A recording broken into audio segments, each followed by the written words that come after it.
Listen, if you're a Marquette fan, this game didn't feel like 40 minutes. It felt like getting caught in a rip current, because the statement tonight wasn't just UConn's better. The statement was, UConn can hit you with a first punch, and then they bring a second one that hits even harder. Early on, it's competitive. You can feel Marquette trying to settle in, trying to breathe, trying to find a rhythm. And then you look up and it's 12-6, first media timeout, and the vibe in the building is still okay, game's live, and then the door opens. Not metaphorically. Literally. Substitution horn, fresh legs, fresh voices, fresh pressure, and the game tilts. Like somebody hit a switch and the floor started slanting downhill. UConn rips an 8-2 burst right after that timeout, and it is not just buckets. It's the body language. Marquette guards start pointing instead of talking. Bigs are turning their heads late. Wings are half a step behind. And that half step becomes a wide open catch, a clean driving lane, a loose ball that turns into a runway. By the time the first quarter ends, it's 27-12, and you can already see it. Marquette isn't just down. Marquette is being made to play faster than it wants, longer than it wants, and harder than it wants. So tonight we're not doing a generic recap. You already know the score. We're doing what hardcore fans want. The 5 biggest impact triggers that cracked this game open, countdown style. You want to know how a blowout really becomes a blowout? It's not the highlight plays. It's the moments where the opponent is begging for a soft possession. And Zebel's shift in the first quarter was basically UConn saying, no oxygen for you. There's a specific moment that tells the story. That early layup in the first quarter. It wasn't fancy. No fireworks, but the timing, cold-blooded. Because Marquette is trying to survive the first wave. They're trying to tell themselves, just get through this stretch, keep it close. And then a freshman checks in and immediately turns a normal possession into points. No hesitation, no, let me feel the game. Just straight line certainty. And defensively, she's not gambling, she's not freelancing. She's doing the stuff that kills hope. Being in the right spot early. When your bench minutes are clean like that, the opponent can't go hunting for weak links. There's no attack this matchup relief. Zebel's impact wasn't loud. It was structural. She helped keep that post-timeout surge from wobbling. She helped keep the floor organized while the game sped up. Game impact rating 7.2 because her minutes didn't just hold, they quietly tightened the screws when Marquette was searching for a weakness. This is the part hardcore fans recognize instantly. Sometimes a game gets weird for a few possessions. Shots don't fall. A couple possessions get sticky. The spacing looks fine, but the flow starts to stutter. And Ducharme's presence is like UConn putting a metronome back on the table. Her points aren't the headline. The feel is the headline. Because when she's out there, defenders don't relax on the perimeter. They don't cheat as hard. They don't sink into the paint with the same confidence. That's the chess move. You don't need a barrage. You need gravity. You need a player who makes the defense say, wait, can we leave her? And when the answer is no, everything else opens up. Cuts are sharper. Post touches are cleaner. Driving lanes stay honest. And I love the detail late. That defensive rebound in the fourth. Yes, the game is decided. But watch what that tells you on tape. She's engaged. She's physical. She's finishing possessions. No spectating. No coasting. She's not just out there. She's playing. That matters because it mirrors the vibe of the whole night. UConn didn't give Marquette a single quarter of comfort. Game impact rating 7.6 because her minutes restored rhythm and spacing, forcing Marquette to guard the entire width of the floor, even in a game that was already sliding away.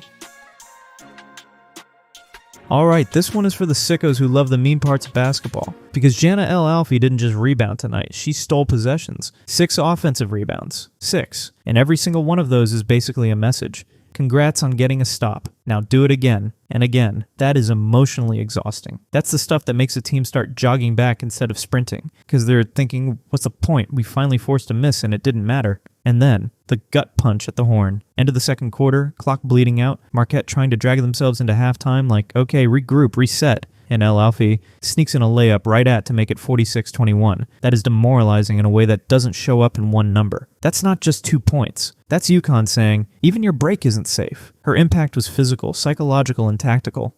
She turned misses into extra life. And she turned Marquette's defensive possessions into longer, heavier work. Game impact rating 8.5. Because she broke Marquette's spirit by extending possessions and landing a buzzer-beat layup that made halftime feel like a penalty, not a reset.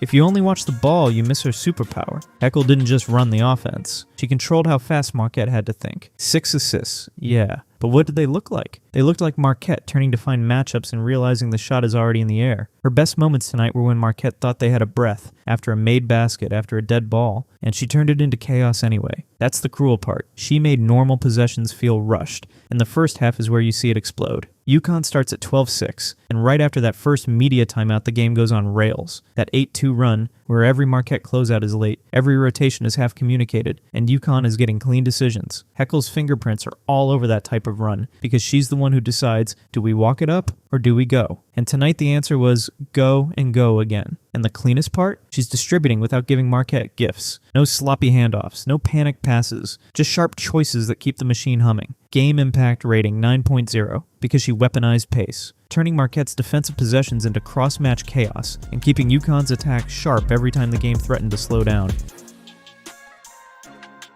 This was the "oh, that's unfair" performance, because Quiñonez didn't come in to participate. She came in like a starter disguised as a sub, and she played both ends like she was personally offended by the idea of Marquette scoring. Let's talk about the feel of her offense first. She wasn't open. She was dangerous. The kind of shooter who turns a normal closeout into panic, because defenders know if they're a half step late, it's 3. And if they fly past, it's a drive. And if they help, it's a kick. 2 threes, yes. But more important, she stretched the floor the moment she touched it. And when UConn's floor is stretched like that, the whole game becomes a geometry problem the defense can't solve fast enough. Now the sequence that defines her night, this is the clip that belongs in every postgame edit. Third quarter. Marquette tries to get a layup. Quiñonez rotates and blocks it at 9:01. Not a tip. Not a kind of altered. A real statement block. Hands straight up, timing perfect, and the ball gets rejected like Marquette asked permission and got denied. And then, before Marquette can even regroup, UConn flips it the other way, and Quiñonez finishes a transition layup right after. That's not just a highlight. That's a momentum hijack. That's a 4-point emotional swing in under a minute. Marquette thinks, we can score. Nope. Marquette thinks, okay, reset. UConn is already celebrating at the other end, and it fits the bigger third quarter story perfectly. Marquette opens the second half 1 for 9. They're searching for answers, and Quiñonez is one of the loudest reasons that the answers never come. UConn wins the third quarter 27-8, and you could feel the game end in real time. By the time the third quarter closes and it's 73-29, it's not who wins, it's how many starters are about to get their whole fourth quarter off. And that is what Kenyon has earned. She helped build a margin so violent that the fourth quarter became a recovery session. Game impact rating 9.7, because she delivered instant offense and a momentum swinging defensive sequence that turned Marquette's second half hope into a fast break funeral.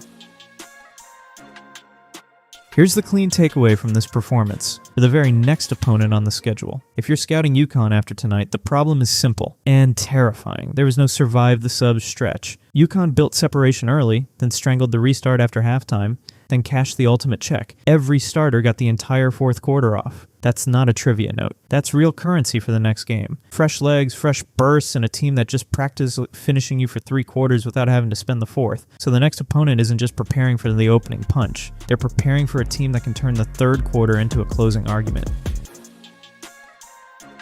All right, real ones, lock in. What was the true backbreaker moment tonight? Was it Quiñonez's blocked transition layup that ripped the heart out of the second half? Or was it El Alfy's layup at the halftime horn that made Marquette walk to the locker room feeling like the game was already over? Drop your answer, and tell me why that moment mattered more than the score.